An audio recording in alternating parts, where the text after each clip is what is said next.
Attention, on est en direct. Bien. Tanguy Châtel avec nous, vivant jusqu'à la mort. Le sous-titre, c'est tout de même accompagner la souffrance spirituelle en fin de vie, c'est-à-dire que voilà, en plus de la souffrance, la douleur qu'on peut ressentir dans notre chair, il y a effectivement ce grand précipice qu'on a devant soi quand on arrive à la fin de sa vie, et c'est une souffrance intellectuelle et spirituelle. C'est lié. En réalité, moi, ce que j'ai essayé de montrer, c'est que le titre apparaît comme une lapalissade, vivant jusqu'à la mort. On va dire, bon, d'accord, il ne s'est pas beaucoup creusé la tête. En réalité, on est bien sûr physiquement vivant jusqu'à la mort. Mais sommes-nous pleinement vivants avant de mourir? Avons-nous mis notre vie à profit pour nous sentir pleinement vivants? C'est pour ça que je cite Maurice Zindel, le théologien, qui dit le plus important n'est pas de savoir si nous serons vivants après la mort, mais bien de savoir si nous serons vivants avant la mort. Alors, physiquement vivant, on le comprend, mais à quelles conditions pouvons-nous devenir spirituellement vivants avant la mort, et en quoi la mort nous presse-t-elle de devenir vivants? Oui, bonne question. Eh bien voilà, dans le contexte contemporain, très matérialiste, je le redis, c'est un peu simpliste de le dire comme ça, mais on peut être tenté de ne regarder, de ne poser comme regard sur la vie que le regard physiologique. Et d'ailleurs, ce sont les médecins aujourd'hui qui sont les spécialistes de la vie, de la mort, et qui sont eux qui signent les certificats de décès. Voyez. Donc on a une vision très biologique de la vie et de la mort. Et on a perdu cette vision spirituelle, où justement il y a accès à d'autres subtilités de vie. J'ai bien compris votre discours. C'est ce qui se retrouve dans le livre. Il y a une question. Alors bon. Il y a une question de Géraldine qui écrit « J'ai une question, mais comme j'ai pris l'émission en cours, j'espère ne pas vous faire radoter. Quoi faire pour devenir bénévole en soins palliatifs? Comment savoir qu'on en est capable? Il faut du cran pour garder les yeux ouverts sans eau, non ?» Eh oui, quoi faire? Eh bien, le parcours des bénévoles, Laetitia pourra éclairer aussi le sien, c'est généralement qu'on a été touché au départ par une expérience, par quelqu'un qui a témoigné, par une parole qui est venue faire son chemin. À partir de ça, quand on est touché, ça commence à faire son petit bout de chemin en nous. Et heureusement, on a la possibilité de faire ce chemin en étant accompagné par des associations qui nous aident à comprendre quelles sont nos motivations et à caler est-ce que ce que nous croyons être l'accompagnement de fin de vie correspond réellement à la réalité de l'accompagnement. Donc à partir de ça, c'est un parcours qui s'enclenche où ensuite on sera formé, accompagné par un tuteur dans un binôme, mis sur le terrain, reformé régulièrement avec des groupes de parole. Tout ça peut paraître un peu lourd, mais en réalité, c'est tout à fait bénéfique et nécessaire pour ne pas se sentir seul dans cette situation. Une autre question, nous allions y passer, Madame Absalom Michel, qui écrit « Pourquoi n'exploitez-vous pas les questions envoyées dans la journée au blog Élévation ?» Mais je l'ai là, c'est là sous les yeux. Alors, justement, c'est pas fini l'émission, on est encore là pendant 30 minutes. Nouvelle venue dans l'accompagnement bénévole, je lis la question de Michel. J'ai été formé par mon association, mais tout au long de cette initiation, j'étais consciente que le spirituel, qui pour moi a été le déclencheur de cette démarche d'accompagnement, ne trouvait pas vraiment sa place dans ce que j'entendais. Alors bon, elle ne me donne pas le nom de l'association dans laquelle elle est rentrée, mais elle pose la question qui me plaît bien. C'est est-ce qu'il y a une association qui est davantage et clairement plus proche spirituellement dans cette approche que l'ASP un petit peu laïque Est-ce qu'il ne faut pas rentrer, en évitant de rentrer dans un dogme religieux quel qu'il soit, les sœurs, bon, est-ce qu'il n'y a pas une association un peu plus style New Age qui pourrait dire mais oui, on a des médiums qui vont t'accompagner, qui vont t'aider non. C'est périlleux ça parce que l'idée de l'accompagnement c'est véritablement de se mettre au rythme de celui qui s'apprête à mourir et aller dans sa direction à lui. Donc il ne s'agit pas de l'orienter en lui apportant des recettes ou des solutions, même si on est convaincu que ces solutions sont bonnes. Surtout, on travaille avec l'équipe médicale. Oui, c'est le principe, d'accord. Il ne faut pas déjà être mal vu par les médecins, et puis c'est le principe de votre association. Mais si le gars qui est en fin de vie se trompe complètement sur sa vision du monde et du sens de la vie, c'est peut-être pas mal de le recadrer avant qu'il fasse le grand saut. Et comment déterminer qu'il se trompe ? C'est ça la difficulté. Entre les croyances qui sont les miennes et qui sont valables pour moi, et est-ce que ça serait bon pour l'autre ? Oui, on a derrière nous des siècles d'histoire où on a cru faire le bonheur des gens malgré eux, faire leur bien malgré eux. Leur imposer une religion malgré eux. Oui, une vérité qui était extérieure. Le contexte contemporain qui responsabilise chacun, invite chacun à explorer ses propres voies. Et en étant accompagné, non pas en étant guidé. Vous voyez, dans le passé, on avait tendance à guider les gens. Aujourd'hui, on a tendance à les accompagner. Et ça me semble infiniment plus respectueux. Il y a une différence, et d'ailleurs, c'est ce qui a été repris par Marie-Claire. Marie-Claire, qui nous écrit, qui a vu sur votre site, car vous avez un site, tanguychatelpersobsfr.fr, que vous mentionnez une distinction entre les deux notions, guider Oui. et assister. Ah, oui. Oui, parce que le mot assister, étymologiquement, il veut dire, c'est du latin, adsistere, ça veut dire aider la personne à occuper sa propre place. C'est ça, assister. Hein. Sistere, c'est s'asseoir. Et adsistere, c'est s'asseoir à la place qui est déterminée comme étant la sienne. C'est très proche de exister, existere, qui veut dire que pour exister, il faut être d'abord à sa place. On n'aimait pas la place d'un autre. Or, quand on guide, on emmène la personne vers la place qu'on pense être la bonne pour soi ou qu'on pense être la bonne pour l'autre, qui n'est pas forcément sa place. On fait un chemin ensemble pour autant. On fait un chemin ensemble, mais on fait un chemin où l'un suit l'autre, alors que dans l'accompagnement, on fait un chemin où personne ne précède personne. Bon, d'accord. C'est la différence entre l'éducation, quand vous voulez que votre enfant passe son bac, vous allez le faire rentrer dans un cadre. Alors que là, il ne s'agit pas de faire rentrer des gens dans le cadre de la fin de vie, comme s'il y avait une bonne manière de mourir. Il n'y en a pas, puisque chacun meurt comme il peut. On meurt comme on a vécu, dit-on. Vous avez vu combien de patients, vous, Tanguy Châtel ? En 12 ans, j'en ai vu plusieurs centaines. Est-ce qu'ils vous ont demandé au moment du grand saut, est-ce qu'il y a eu une relation affective quand même, malgré ce qu'on vous demande de ne pas faire Il y a eu des liens, oui. Oui, il y a des personnes auxquelles je me suis attaché, sachant que je devrais tôt ou tard me détacher, mais je préférais m'attacher plutôt que de rester à distance, froid et vous ne répondiez pas... à sa demande. Oui, ça ne veut pas dire que j'étais un ami, il n'y avait pas d'ambiguïté, j'étais pas quelqu'un de la famille et on n'était ni amis, ni amoureux. Mais il y avait une convivialité, une complicité, une intimité aussi. Donc, toutes ces personnes que vous avez aidées à franchir le pas, que j'ai aidé à vivre leurs derniers instants, franchir le pas, je n'ai pas aidé à franchir le pas, je crois pas. Non. Toutes ces personnes que vous avez aidées, point. Ouais. À la ligne, ça Oui. vous plaît? Ouais, On ouais. fera ça au montage. Ah, c'est en direct. Ah, bah ça, c'est dommage. Vous en avez eu quelques apparitions, messages après de l'au-delà Alors ça, vous allez me répondre, oh, je ne touche pas à ça, cher monsieur, mais est-ce que finalement, quand on est aussi proche de la mort, on n'a pas eu quelque choses étranges Bien sûr qu'il y a des choses qui ne s'expliquent pas par la seule raison. Voilà, j'ai eu le sentiment à certains moments de pouvoir prolonger un lien d'une certaine manière. Je le dis d'ailleurs dans mon livre, il y a des circonstances où il y a eu des petits signes. Oui, non, il reste non seulement par la mémoire, mais il y a des signes qui font irruption dans ma vie et qui parlent de la personne que j'ai accompagnée. Bon.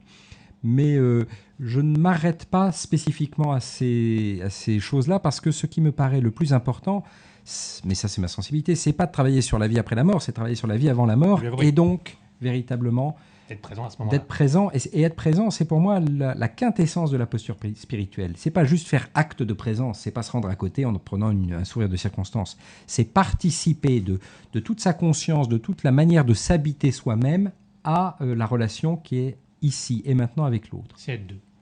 C'est être deux dans le respect de chacun et dans une véritable attention à l'autre. Et c'est pas être deux en pensant, en ayant l'esprit ailleurs, soit qu'est-ce que je pourrais dire pour que ça porte, que ça le touche, que ça lui ouvre des horizons, soit mon Dieu, j'ai oublié de faire quelque chose, j'ai encore un sanglier sur le feu, quoi. Je reviens sur mon petit côté paranormal New Age. Oui. Bah oui, j'essaie de regarder sur l'instant présent, mais moi j'essaye d'extrapoler. Mais l'extraordinaire est dans l'instant présent. Et bien entendu, tous les jours, c'est extraordinaire que je vous rencontre. L'instant présent n'est pas vu comme un temps de transition entre le passé et le futur. Ça, c'est le temps linéaire. Il existe. Et c'est ça qui porte finalement le nom d'éternité. Des moments hors du temps qui ont une saveur, une densité qui nous permet de nous sentir pleinement vivants. Et parfois, ces moments-là suffisent à donner du sens à toute la vie. Donc l'instant présent n'est pas ce qui préfigure un avenir. L'instant présent, c'est le seul endroit où on se sent pleinement vivant. Je reviens donc sur mon côté New Age. Vous avez touché des médiums, vous avez posé des questions à des voyants pour prendre des nouvelles de vos patients, entre guillemets? Non. Vous avez eu quelques signes qui oui. vous laissent sous-entendre qu'ils sont dans un ailleurs et mieux? Oui, mais de tout temps, une manière de... il y a Jean-Claude Amezen qui dit ça, qui est un biologiste, président du Comité consultatif national d'éthique. Il dit comment faire pour que le présent, la personne présente, se transforme en absent et qu'ensuite l'absent redevienne présent. Voyez, en réalité, il nous faut entretenir, pour des raisons d'équilibre psychique, une certaine frontière entre le monde des vivants et le monde des morts. C'est bien pour ça qu'on a mis les cimetières à une certaine époque à distance avec des murs autour. Parce que abolir cette frontière, c'est ne plus savoir dans quel monde on vit. Et il faudrait laisser quand même les morts vivre, ou les défunts vivant ailleurs, dans leur monde. Bien sûr, peut-être qu'il y a des passerelles de temps en temps. Mais à vouloir abolir les passerelles, on finit par ne plus savoir où on habite. Imaginez que vous habitiez dans un endroit où il n'y ait pas de délimitation de votre jardin, eh ben vous n'êtes plus chez vous d'une certaine manière. Alors, un pays sans frontières, c'est pas non, ça ne marche pas. Concrètement, ça ne marche pas. Pour pouvoir rentrer en relation avec l'autre, il faut être capable de délimiter son espace et que l'autre délimite le sien. Et à partir de ça, nous pouvons rentrer en relation. C'est ce qu'on vous a inculqué dans l'association. Non, sinon on est dans la confusion.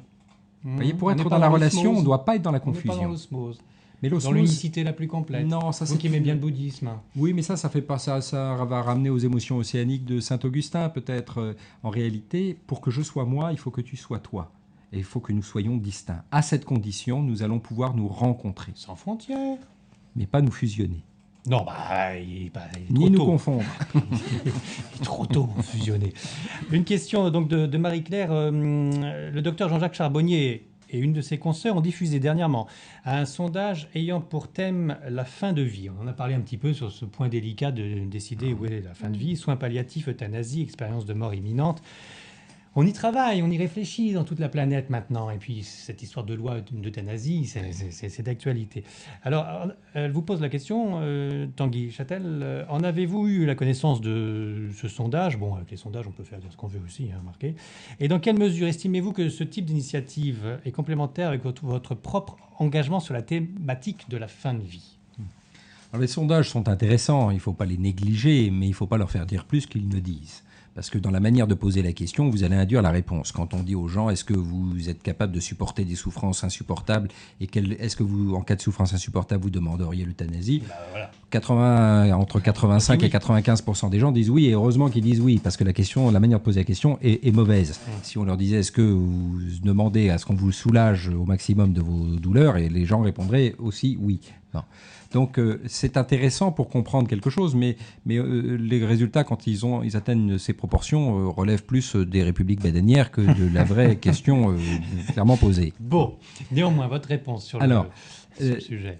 Il y a aujourd'hui émergence, réappropriation de la question de la mort dans la société. Et c'est ça qui est intéressant. Après avoir traversé une période où on n'en parlait plus, où on cachait les signes de la mort, aujourd'hui on a tendance à la montrer de manière exagérée à la télévision ou dans les séries télé ou dans les films, mais en même temps, il y a une conscience collective qui est en train de reprendre sa place petit à petit et qui dit parlons de la mort, mais parlons de cette mort qui est la mort des gens que je connais et pas la mort du héros de télévision. Ou en théorie, voilà. Et dans ce contexte, eh bien, il y a des travaux de parlementaires, la commission Leonetti en 2004, le rapport Sicard du mois de décembre dernier, et probablement des états généraux qui pourraient venir dans un horizon proche, où les citoyens eux-mêmes sont amenés à parler, à poser des questions, à montrer leur participation sur cette question de la mort, de sorte que la question de la mort ne soit plus le monopole de professionnels de santé ou de la philosophie ou d'experts de quoi que ce soit. Encore une fois, c'est parce que la définition de la mort, on ne l'a pas vraiment cliniquement. Mais on n'a toujours pas de définition de la mort. On a une définition qui est une définition juridique. Quand on dit qu'il faut des électroencéphalogrammes plats et espacés d'un certain délai, c'est une convention. Parce qu'avant, on avait une autre définition et on sait que par le passé, on a dû enterrer un paquet de gens dont on dirait aujourd'hui qu'ils seraient encore vivants. Voilà. Et tiens, on a trouvé des traces à l'intérieur du cercueil de gens qui grattaient, qui étaient ça a pu arriver. Bon, voilà qui est d'une gaieté folle. À propos de bonnes choses, n'oublions pas le principe totalement ridicule de cette émission. Formidable, ça va me plaire. Ça n'a pas changé depuis le début, remarquez. C'est de trouver les numéros de l'Euro Million du vendredi prochain. Et oui, alors, tout le monde a ses tablettes, ses connexions interplanétaires ou autres. Si je veux dire, je voudrais revenir juste comme ça. Mais prévoyons les numéros du oui, on peut rester au-delà. Au-delà, c'est de là. C'est vraiment bien. Hein. Bon, ça dépend de Tanguy, parce qu'il a peut-être un train à prendre. Ça va, j'ai encore du temps. Vous avez encore du temps. Vous habitez chez vos parents, Tanguy ? Non.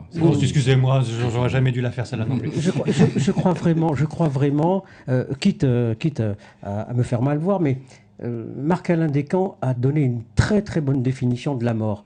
la mort clinique, la mort encéphalique ou cérébrale, la mort administrative. Je vous invite à aller voir sur son site internet la mort physiologique, on la a mort plein de cadavérique, morts. la mort biologique. La mort sociale, La mort sociale. qui est en Tout vigueur est- aujourd'hui de manière Tout est bien là. La mort clinique, c'est la constatation par un médecin des premiers signes d'apparition de la mort. Il constate d'abord la disparition du regard, qui est devenu fixe, avec la dilatation de la pupille qui devient ovale. On peut parler de mort respiratoire, que le médecin cherchait au siècle dernier en mettant un miroir sur la bouche du patient pour voir s'il y avait ou non formation de buée. Puis via la mort cardiaque par arrêt du cœur, sans qu'on ait réussi à le faire battre de nouveau. Massage, choc électrique, défibrillateur. Le médecin pratique des tests à la fluorescine d'Icare avec l'HIS, avec un papier qui noircit par élimination du gouffre ou à l'éther qui, lors d'une piqûre intramusculaire, ressort en jet en cas de mort. Oui, mais C'est très technique. Hein. très, très technique, mais on Oui, peut en mais- parler au docteur Charbonnier aussi. Oui, Et à oui, partir de ça, vous pouvez avoir des gens qui sont déclarés vivants parce que leur cœur bat encore, mais Ouais. leur cerveau n'est plus opérant, donc ils sont quand même déclarés morts. Mm. Et inversement, vous voyez, donc on C'est a l'idée de la conscience. les Ça arrive progrès quand de la même. réanimation Oui, font que qu'aujourd'hui si on on se peut lui trouve dans des repousser les situations limites, oui. avec des gens, on ne sait pas déclarer s'ils sont vivants ou morts. Et bien sûr, quand le corps commence à se décomposer, on va pouvoir, ou quand il est vraiment froid, ou quand il est pris de cette inertie, Ouais. on va pouvoir déclarer la mort. Mais on n'est pas capable de déterminer le moment exact de la mort. Pourquoi ? D'accord. Parce que biologiquement, maintenant, nous savons que la mort est un processus continué, c'est un processus progressif. Et notre esprit aimerait pouvoir dire il y avait avant la vie et à leur H, on est passé dans le domaine de la mort, mais en réalité, au niveau cellulaire, c'est pas ça. Oh, Et la meilleure illustration, c'est que... Donc, si on saute sur une mine, on est vraiment mort, quoi. Oui, dans ces moments-là, parce que là, on est sur une mort accidentelle. Mais je vous prends un autre exemple. Vous avez quelqu'un qui n'est pas encore tout à fait mort. À quel moment est-ce qu'on va prélever son Les poumon organes. pour aller Ouais, c'est le vraiment greffer chez quelqu'un d'autre? un débat très, très, très. On a ces critères qui très s'appellent les actuel, ouais. techniques, c'est le critère Maastricht 3, mais aujourd'hui on s'interroge Ouais. sur le moment de la mort On a pour le droit pouvoir d'y faire ces toucher, prélèvements bien d'organes. sûr. Mais alors vous imaginez, parce que c'est vrai, les enterrés vivants, il y en a eu des milliers et des milliers. Hein. Vous imaginez dans l'islam, la personne qui est musulmane est enterrée dans les 24 heures qui suivent avec le coucher du soleil. Oui. Enfin, Oui, j'espère quand même. On vérifie quand même, oui, on vérifie J'espère quand même qu'il n'y a Pense à pas la trop de personnes crémation. qui sont. Pense à la crémation, Jean-Claude. Ah ben je m'appelle Carton, je brûlerai encore. Bah, encore plus vite, oui. Ben oui. Mais si tu te réveilles juste avant qu'ils mettent les gaz, Oh, mon Dieu. T'imagines? Oh mon Dieu, Alors, justement, donner quelques calories avant de Jean mourir. Prieur me disait, parce que bon, Jean Prieur est un chercheur dans le spirituel, mais avec les médiums. Les Il va voyants. bien. Il va très bien. Ce serait bien de nous l'emmener. Il se hein. déplace plus, à mon avis, mais Oui. il va très bien. Ouais. Il me disait qu'il ne voulait plus se faire incinérer, parce que voilà, on parle de la mort, mais on n'en a pas peur tous, parce qu'on a conscience qu'en toute chose, il faut considérer la fin, j'ai réussi à le dire. Et bon, bah voilà, ça fait partie de la vie, la mort. Donc. Et lui, il me disait incinération pour les esprits, pour ceux qui pensent que l'âme continue de survivre et que voilà, on est encore présent même à son enterrement. Et bien justement, avec l'idée de l'enfer, avec les flammes, ça peut être traumatisant pour l'âme quand on rentre dans le moment où les flammes brûlent le cercueil. Donc il n'est pas très pour. Voilà, ça peut être aussi un traumatisme post-mortem. Sur la crémation, c'est assez troublant que la crémation se développe autant. En fait, elle se développe par opposition à la religion, puisque la religion privilégiait l'inhumation au début du XXe siècle. Le mouvement crématiste, qui était un mouvement laïque, militant, a promu l'idée de crémation en opposition à l'inhumation. Mais ça va plus loin que ça. C'est-à-dire que nous avions pendant longtemps une idée de l'immortalité qui reposait sur le cycle de la vie à travers la Terre. Donc l'inhumation participait de cette manière dont le corps allait accéder à l'immortalité. Et puis on mettait des stèles en granit parce que c'est la pierre introduisait l'idée d'immortalité ou de résistance au temps. Surtout la résurrection de la chair qui était sous-entendue. Et le corps était conservé dans ses proportions normales. Et puis on a changé de symbolisme. Aujourd'hui, la Terre, c'est le lieu de dépollution, par exemple. C'est le lieu de l'ombre aussi. La pierre n'incarne plus l'éternité puisque nous ne cherchons plus l'au-delà dans le temps, mais nous cherchons l'au-delà dans l'instant. Et le feu, à ce niveau-là, est devenu le symbolisme qui répond à la culture du moment, à la fois parce qu'il va permettre de passer de l'ombre à la lumière. Donc là, c'est plus les flammes de l'enfer, c'est la lumière. Voyez. Et puis parce qu'il va illustrer quand même la parole biblique, tu es né poussière, tu redeviendras poussière. Bon. Et parce qu'on se détache aussi du corps pour accéder peut-être à quelque chose qui est de l'ordre de l'esprit.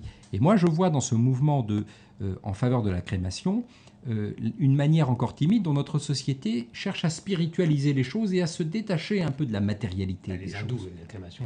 Alors, chez les hindous, c'est la règle, mais dans le christianisme antique, c'était non, la pas règle tous. aussi. Au début du christianisme, la crémation était validée. N'oublions pas qu'il y a aussi un problème économique. Une crémation revient moins cher qu'un... Eh bien, c'est faux. Oui. Eh bien, c'est faux. En réalité, la crémation tend à devenir plus chère. Pourquoi ? Parce Avec que le prix du gaz, oui. ça, non. l'énergie et puis toutes les normes qui sont imposées au crématorium en termes de respect de l'écologie, et puis on ne peut plus se disperser les cendres comme on le souhaitait avant, ni garder les cendres ça chez prend soi. moins de place aussi. Donc il y a un columbarium.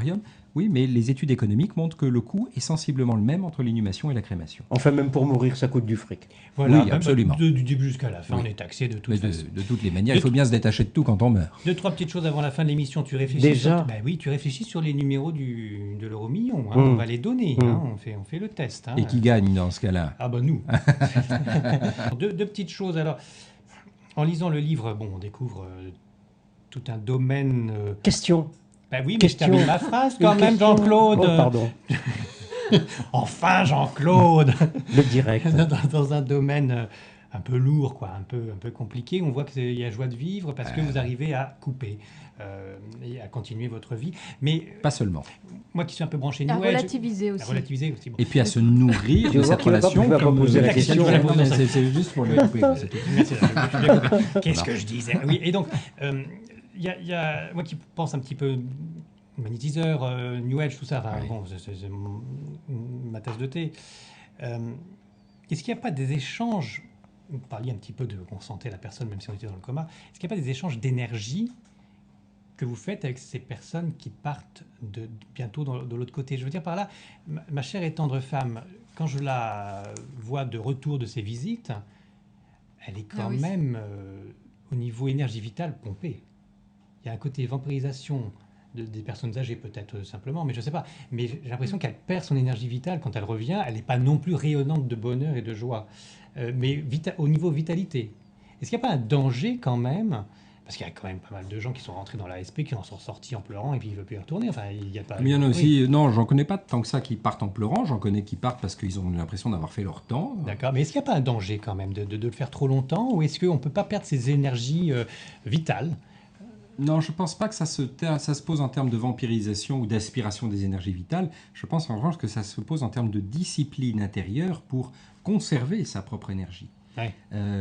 Mais ça peut être la même expérience dans une relation avec quelqu'un d'autre. Vous pouvez rentrer en relation avec quelqu'un qui va vous absorber vos énergies. C'est pas parce qu'il est plus mourant qu'il va vous absorber davantage vos énergies. Non. Donc le phénomène énergétique entre deux personnes, c'est entre deux vivants et c'est une forme de rapport de force ou de rapport de besoin. Et là, vous tombez dans le yoga pour conserver vos énergies, quoi qu'il se passe, ou non? Moi, je trouve que j'ai mes propres repères intérieurs. oui. Donc, je trouve que j'ai pratiqué le yoga, mais j'ai aussi une posture intérieure spirituelle qui m'aide à être centré sur ce qui se passe maintenant. Et à partir de ça, on est ancré dans le réel. Je me souviens de malades qui avaient l'impression de pouvoir prendre appui sur moi parce qu'ils me sentaient ancré. Mais j'étais ancré à ce moment-là, j'étais stable à ce moment-là, mais peut-être que 10 minutes avant je ne l'étais pas et 10 minutes après je ne le serais pas, parce qu'on est dans quelque chose de dynamique. Et là, le fait de s'accrocher à vous, ils ne vous ont pas pompé? Je ne me suis jamais senti pompé, il m'est arrivé de sortir fatigué, il m'est arrivé de sortir plus ragaillardi que je n'étais entré, parce que combien de bénévoles vous disent aussi « Oh, ce soir j'ai pas envie d'y aller, je rentre du boulot, machin, je suis fatigué oui. ». Et une fois qu'ils y vont, ils en repartent en disant « Vraiment, j'ai bien fait C'est d'y comme aller. la piscine.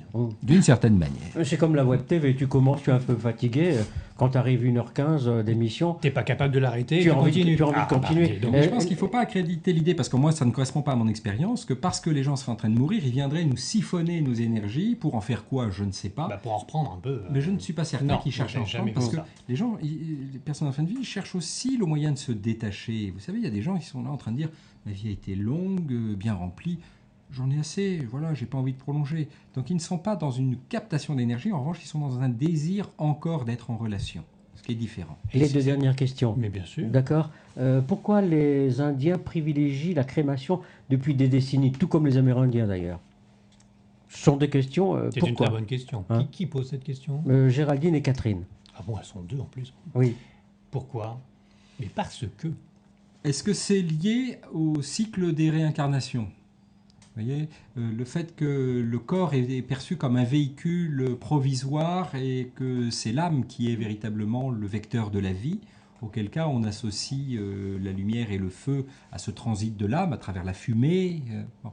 Et le corps n'est pas si valorisé que dans le christianisme, où justement la résurrection de la chair conduisait à le conserver. Est-ce que c'est une explication? Je ne suis pas assez spécialiste de l'hindouisme pour pouvoir répondre sur ce sujet-là. Et juste une réflexion de Géraldine, il n'y a pas que les mourants qui vampirisent l'énergie, et parfois sans s'en rendre compte. On est bien d'accord. Nous sommes Oui, bien oui, d'accord. oui. Puis bon. Il y a Non, et différentes- puis c'est peut-être aussi une gestion de l'énergie de l'accompagnant. Oui, Moi, c'est sa vrai responsabilité. que, moi, ça a peut-être été mon défaut lors des accompagnements, c'est que c'est peut-être moi qui ne sais pas gérer mon énergie, qui donne beaucoup, beaucoup, beaucoup, et qui du coup ressort de là exténué. Donc voilà, je pense, oui, c'est pas forcément les malades. Je Et comprends il bien. ne faut pas négliger aussi que nous n'accompagnons pas que les malades ou que les mourants, nous accompagnons aussi les personnels soignants qui sont à l'hôpital, leurs Et les familles. familles. Ouais. Donc à partir de ça, on a une circulation qui est à plusieurs entrées en termes d'énergie.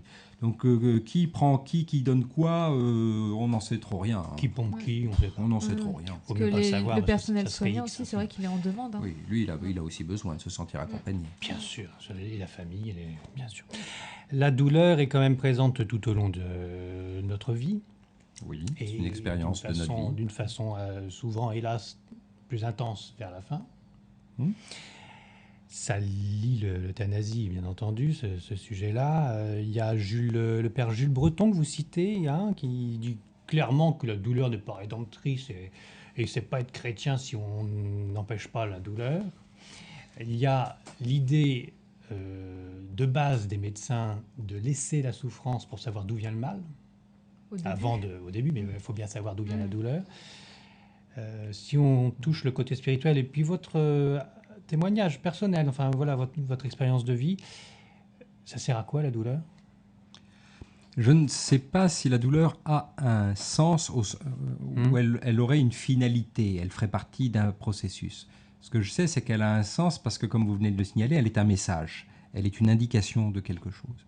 Alors, si on retourne la question, on pourrait se dire, que serions-nous si, grâce à la technique, grâce à la chimie, on pouvait être préservé de toute forme de souffrance, vous voyez, depuis notre naissance jusqu'à notre mort?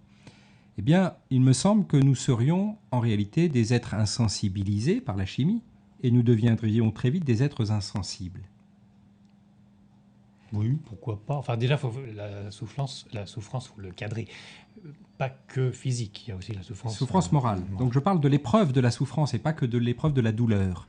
Mais cette épreuve de la douleur, c'est aussi ce qui, dans notre vie, nous amène de temps en temps à nous transcender. Nous sommes le fruit de multiples douleurs dont nous avons fait quelque chose. Ça ne veut pas dire que ab initio, la souffrance avait un sens, mais nous en avons fait quelque chose. Et c'est ça qui nous constitue. Donc, promouvoir l'idée qu'aujourd'hui, la modernité, ça serait forcément étouffer toute souffrance dans l'œuf, systématiquement, me semble extrêmement dangereux parce que c'est créateur d'une civilisation de gens insensibilisés, possiblement insensibles, c'est-à-dire passant à côté les uns des autres. Or, c'est en allant répondre à la souffrance de l'autre qu'on découvre que quelque chose se met en route, qu'on se transcende. Combien de gens qui accompagnent des proches malades d'Alzheimer disent « je pourrai jamais ». Et puis quand ils y sont, ils disent « j'ai découvert que j'en étais capable ». Voyez. Bien. De quoi serions-nous capables Voilà. si nous n'avions pas, par la confrontation à la souffrance, été amenés à donner le meilleur de nous-mêmes encore un peu plus. Ouais. Ça ne veut pas dire qu'il faut valoriser la souffrance en tant que telle, non. mais comme elle est là et qu'on ne les calme pas toutes, qu'en faisons-nous? Et On est capable de positif. rajouter bien sûr que la douleur a un message. Merci de l'entendre. Oui, mais enfin, si on peut éviter certains messages, c'est pas mal non plus. Vivant jusqu'à la mort, Tanguy Châtel, chez Albin Michel, plein de choses à se dire encore. Sujet inépuisable. Vous êtes inépuisable. Non, le aussi. sujet. Les chiffres du euro-million.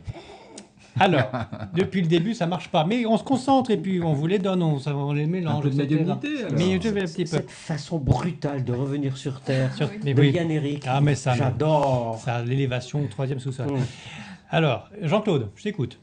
Alors 5, c'est ça, hein 5 et 2 étoiles. et 2 étoiles du cœur. Alors 8, 8, 14, 14.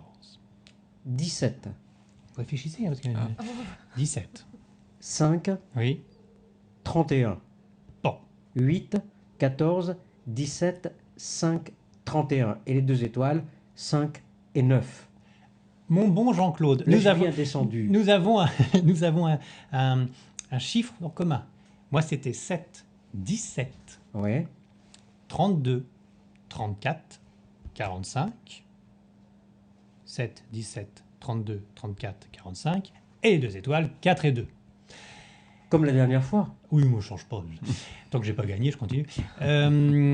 Laetitia, je vais laisser Tanguy se réfléchir. Je ne suis pas du tout concentrée. Ah, bah alors Tanguy, alors. mais- Ah, il fallait Ah, bah que oui, je ah, vous bah donne oui, des ah, bah, chiffres. mais bien sûr, bien Ah, bah sûr. alors ils vont sortir tels qu'ils viennent. Mais hein. écoutez, si vous gagnez, on vous prévient. C'est vrai, ça va jusqu'à combien? Parce que je suis Alors, pas entre 1 et spécialiste. 50, Entre pour 1 et 50. 5 chiffres entre 1 et 50, 5 chiffres. pour ce vendredi qui vient. Alors le 24, 24. le 2, Attendez, on note. ah bah, ça attends. vient comme ça. Hein. Ah oui, mais oui. Le 7, le 31 Le 7, le 31 et le 12. et le 12. Bon, et les 2 étoiles. Ça sera 47. Non, oh, bah non, les 2 étoiles sont entre 1 et...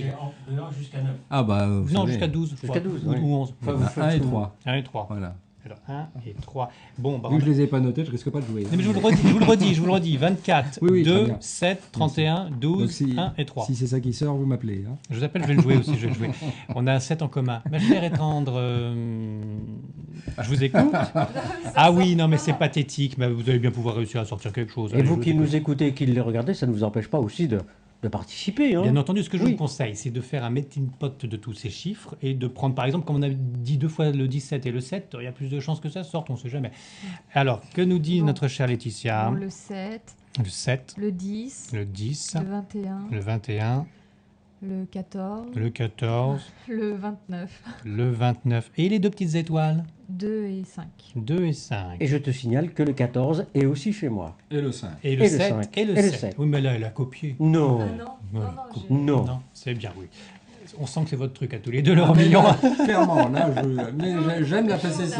on a atteint un degré de spiritualité Ah non, mais là, il grâce nous à faut redescendre. Oui, l'accompagnement. vu comment vous êtes payé pour l'ASP, c'est même pas la peine de Mais penser à l'argent. Hein, ça. Oui. justement, voilà. Oui, vous êtes au-dessus On de ça. relativise, on est au-dessus Ouais, de bah, ça. faut quand même qu'on mange, hein, ma chérie. Les chiffres, c'est la base de la richesse aussi, hein, d'une certaine manière. Mais c'est vrai qu'on était sur une autre richesse au départ. Allez, oui, Tanguy Châtel, on se réélève un petit peu pour la fin de Bien. l'émission. Votre témoignage, je suis content de vous avoir rencontré parce que je vous ai appelé au téléphone. Oh, dites donc, vous savez, moi je suis un petit peu you sur les étoiles. Et puis moi, vous dites, mais il n'y a aucun souci, je viens. Enfin voilà, vous avez Ça me joué va. le jeu jusqu'au bout. Vous faites quelque chose de magnifique depuis des années. J'ai cette chance. Donc, Mais Laetitia aussi. bien sûr, je rencontre beaucoup de médiums et de voyants. Je vous ai un petit peu titillé sur le côté un peu miraculeux et bizarre qui peut arriver dans la vie. Vous m'avez parlé de certains signes, on le retrouve dans le livre, on ne va pas revenir là-dessus. Mais vous ne m'avez pas parlé de votre spiritualité à vous. La spiritualité. Vous êtes moi. bien discret là-dessus. Alors, l'accompagnement, j'ai bien compris, c'est déjà quelque chose de très positif pour vous. Mais vous pouvez déjà en tirer une petite conclusion. Alors, il y a une conclusion sur l'accompagnement dans le livre, on Oui. n'a qu'à le lire. Mais Oui, mais il y a des choses qui transparaissent dans le livre que j'ai pas dit de manière Oui. explicite dans Voilà. le livre, parce que j'ai aussi le souci que le lecteur puisse ne pas être trop influencé par mes propres mais c'est convictions. voilà, c'est ce qui Ah, m'intéresse. donc c'est ça que j'ai souhaité mettre en retrait. Eh ben, en avant maintenant. Eh ben, je veux bien les mettre en avant parce que ce qui m'est apparu, bon, je suis né dans un bain chrétien et donc pétri de toutes les représentations chrétiennes. J'ai comme beaucoup mis certaines distances à une époque de ma vie avec cette foi chrétienne. Personne n'est parfait. Hein. C'est vrai, mais, puis ça arrive à l'adolescence. mais nous ne le devenons pas forcément non plus d'ailleurs. Donc on est tranquille à ce niveau-là.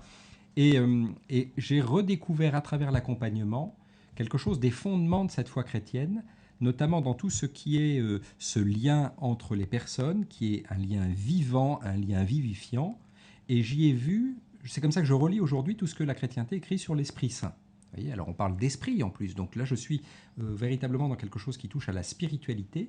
Et de mon point de vue expérimental, il me semble que quand deux êtres se rencontrent, il y a quelque chose qui existe entre eux et qui est vivant, qui n'est pas une simple interaction, qui est quelque chose qui arrive et se manifeste à ce moment-là. Et de mon point de vue, c'est ce que la chrétienté appelle l'Esprit Saint.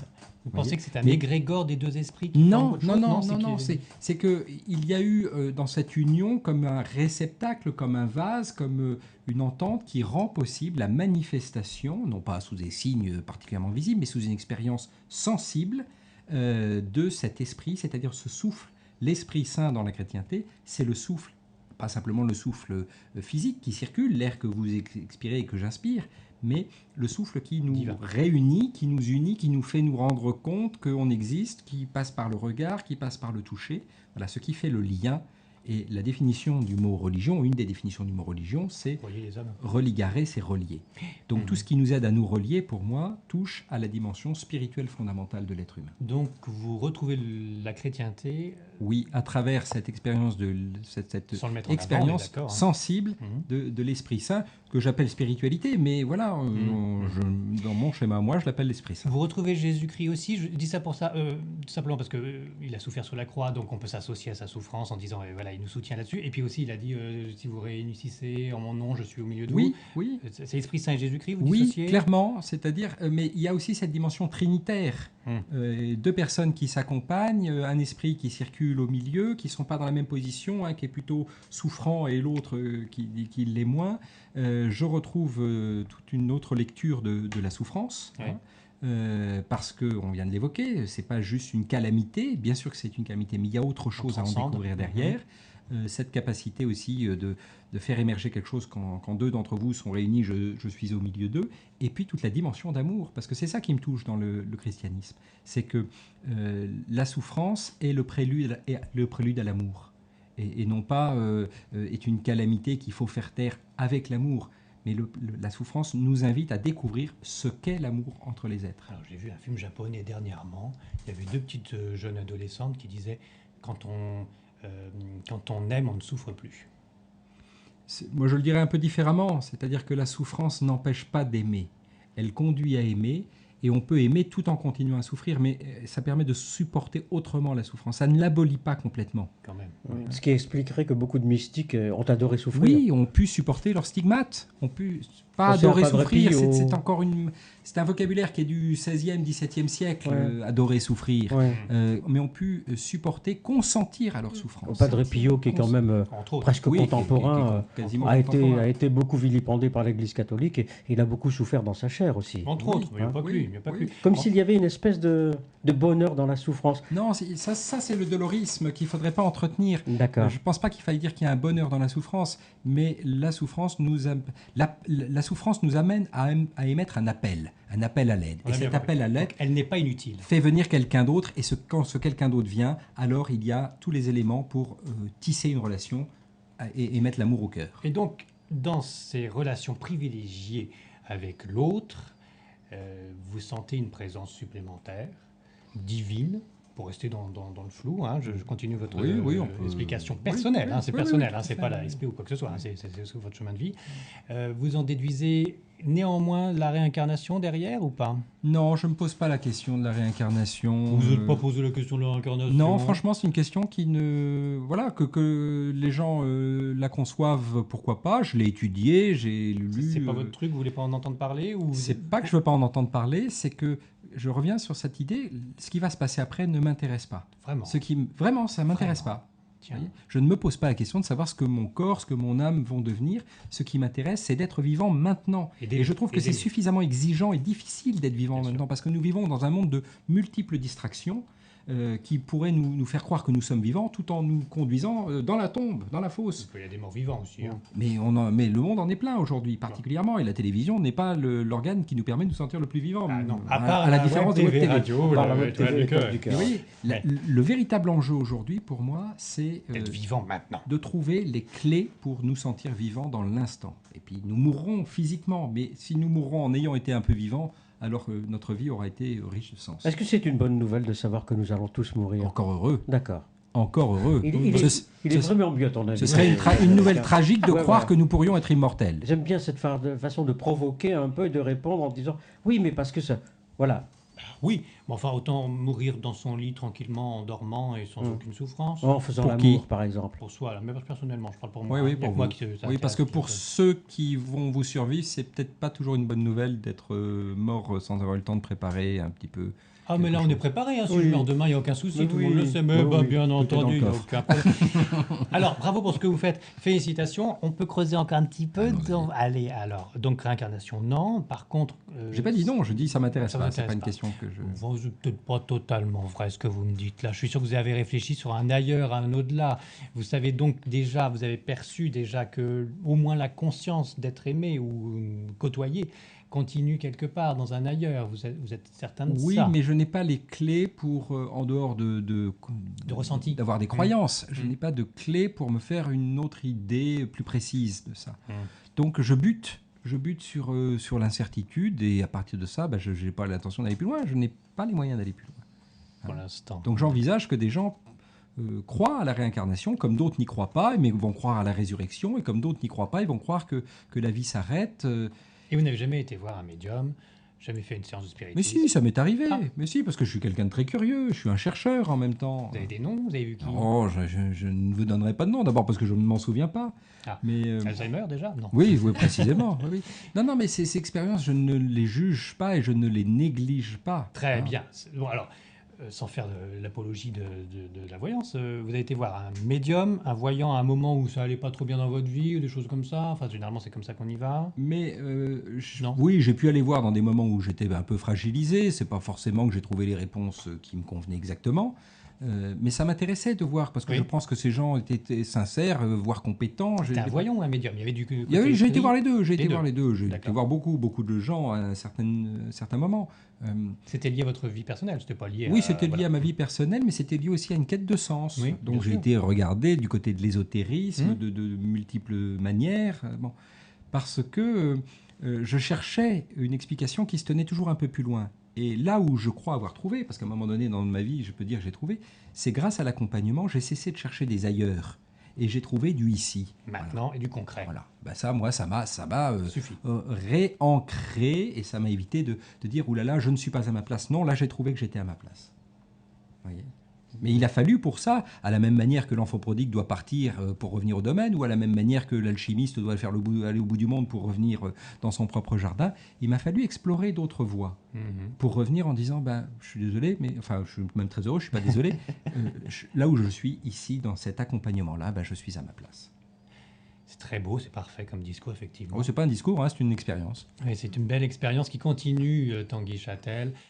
Ça n'empêche pas de penser pour agir, pour être vivant. Hein, même dans l'Évangile, Jésus-Christ chasse les morts, en disant vous êtes des morts si vous ne pensez pas, si vous n'aimez pas, etc. Bon, je transpose un peu. Puis, laissons les morts enterrer les morts. Aussi, oui. L'accompagnement pour les personnes en fin de vie, ok. Pour moi, c'est un passage. Par découlement, si c'est un passage, c'est comme une deuxième naissance. Et je me dis, est-ce que c'est pas tout aussi intéressant d'être accompagnant pour les naissances des bébés? Mais ça se pratique, il y a des expériences d'accompagnement de la naissance, parce qu'en réalité, ce qu'on observe, c'est que dans notre société individualiste, je ne vais pas m'apesantir là-dessus, nous sommes en déficit d'accompagnement tout au long de notre vie. On passe les uns à côté des autres, on s'utilise, on est dans une société utilitariste, tu vas me servir à ceci, tu vas me servir à cela, mais nous passons les uns à côté des autres uniquement parce que nous sommes dans une relation à l'autre très utilitariste. Et ce qui est en train d'apparaître, et on le voit dans tous les secteurs, l'éducation des enfants, l'accompagnement des couples en difficulté, la réinsertion des chômeurs, la traversée de la maladie, la fin de vie, la naissance, le deuil, on voit dans tous les secteurs émerger des besoins d'accompagnement et donc des réponses en termes d'accompagnement. Ah oui. Et moi, ce que j'ai vu dans les soins palliatifs, c'est comme un concentré, comme un épuré, une raffinerie presque au sens minéral du terme, de ce qu'est l'accompagnement, parce qu'on est dans une circonstance tellement concentrée qu'est celle de la fin de vie, qui exerce une pression, mais ces principes de l'accompagnement valent tout autant pour accompagner tout au long de la vie, Voilà. pour accompagner un collègue en difficulté, pour accompagner un enfant qui fait des cauchemars, pour accompagner son épouse ou son mari quand il rencontre des problèmes. Et pour même initier spirituellement avant que ce soit trop tard, qu'il y ait une trop grosse pression, on devrait éduquer spirituellement dès le début. Pour pas se poser des questions quand on passe de l'autre côté, on peut partir. Mais éduquer spirituellement, c'est piégé pour moi, vous voyez, derrière. Parce qu'éduquer, ça veut dire conduire vers. Une religion. En réalité, oui, on réinvente de la religion. Je ne dis pas que la religion n'est pas sa place. Elle a sa place. Mais plus qu'éduquer, il s'agit d'expérimenter le souffle, de faire l'expérience du souffle. Je comprends bien votre expérience quasiment mystique du Oui, souffle. quasiment mystique, Oui, absolument. oui. Il faut que ce soit une initiative, c'est ça? Il ne faut pas que ce soit... Il faut que ce soit une expérience, c'est-à-dire un appel et une réponse à cet appel qui fait que deux personnes se rencontrent. Mais à la limite, cette expérience du souffle, on peut la faire en soi parce qu'on peut aussi se relier à soi-même. Bien sûr que ça passe très bien par deux personnes qui se rencontrent, Mais dans l'exploration intérieure, dans la méditation sur soi, on est aussi en découverte d'un autre que soi à l'intérieur de soi. Et puis ça peut passer par l'expérience transcendantale de la prière, voire de l'expérience mystique, parce que là on va se mettre en relation avec un tout autre que soi. Donc c'est la sortie de soi, le décloisonnement de soi qui invite à aller à la rencontre d'une altérité et à accueillir un souffle qui circule. La spiritualité n'est pas un gros mot, même au sein de la médecine. Mais c'est, le yin et le yang décrivent ça de manière très précise. Suivant notre concept, nos projections mentales, nos religions, on peut plus ou moins passer gaillardement de l'autre côté, excusez-moi de l'expression. Et je me posais la question si un aborigène mourrait plus sereinement qu'un pape ou un grand rabbin ou qu'un médium qui en saurait un peu plus. Est-ce que si on n'est pas simple d'esprit, finalement, on a encore moins de soucis intellectuels ou spirituels, moins de souffrances Là, on est dans les béatitudes. Hein. Heureux les simples d'esprit, le royaume des cieux est à eux. Bon, parce que l'essentiel, c'est d'avoir un passage le plus agréable possible. Le raisonnement nous conduit à une inquiétude. En réalité, les réponses ne viennent pas d'une élaboration intellectuelle, ni de corpus, ni de solution ou de réflexion. Le soulagement face à l'inquiétude vient de la qualité d'une présence. Je vous prends un témoignage que je livre dans mon livre. Une nonne bouddhiste qui avait toutes les pratiques de son art, de sa philosophie ou de sa religion, selon on considère les choses, était très inquiète en fin de vie. Et elle avait autour d'elle des disciples qui venaient, qui faisaient tous les rituels prévus en la circonstance. Et ça n'apaisait en rien son inquiétude. Et l'équipe soignante était en échec aussi par rapport à ça. Il y avait beau prescrire un certain nombre de choses, ça ne soulageait pas son inquiétude. Donc tout le monde était en train de constater l'échec quand une bénévole est entrée, s'est installée très posément, a posé sa main à côté. Finalement, leurs deux mains se sont rejointes et pendant une vingtaine de minutes, sont restées toutes les deux en silence. Et cette seule qualité de toucher, cette présence, ce geste vraiment habité, comme je le dis, c'est-à-dire une main qui est investie de toute la présence de l'être, au chevet de cette nonne bouddhiste, a produit, on ne sait pas par quel cheminement, mais a produit qu'au bout de 20 minutes, elle était enfin apaisée. Donc vous voyez, on n'est pas sur de l'explication intellectuelle, le bien, le mal, le pour, le contre. On est sur quelque chose qui est du réel sacrement, c'est-à-dire une présence agissante qui transforme le monde à ce moment-là. C'est la fin magnifique que j'attendais pour une émission tout aussi magnifique, en remerciant Jean-Claude Carton pour la technique. Bonsoir à tous. Marie-Claire écrit « J'ai pris l'émission en cours de route, mais le peu que j'ai entendu était très enrichissant. Merci à chacun, merci à Étoile du Cœur d'exister, bonne continuation. Merci pour avoir posé les questions envoyées. » Merci SVP 1111, Jean-Claude Carton, Tanguy Châtel. Merci de m'avoir invité. Merci d'être venu. Écoutez, en direct, on va vous passer seriez un pas excellent venu, moment tous ensemble. On va continuer après. En off, Tanguy Châtel, Vivant jusqu'à la mort, le livre qu'il faut lire en ce moment, Albin Michel, parce que de toute façon, vous allez vous poser des questions tôt ou tard, donc c'est le moment de vous y plonger. Vous ne trouverez pas beaucoup de réponses, mais beaucoup de questions dans ce livre, c'est ça qui est le plus important. Ça va vous aider pour le cheminement. Justement, une question qui est revenue à plusieurs reprises. Mais pourquoi vous commencez à 20h et que vous finissez à 21h? Bon, on a fini, il est 21h34. Est-ce qu'il serait possible d'avoir 19h30, 21h par exemple?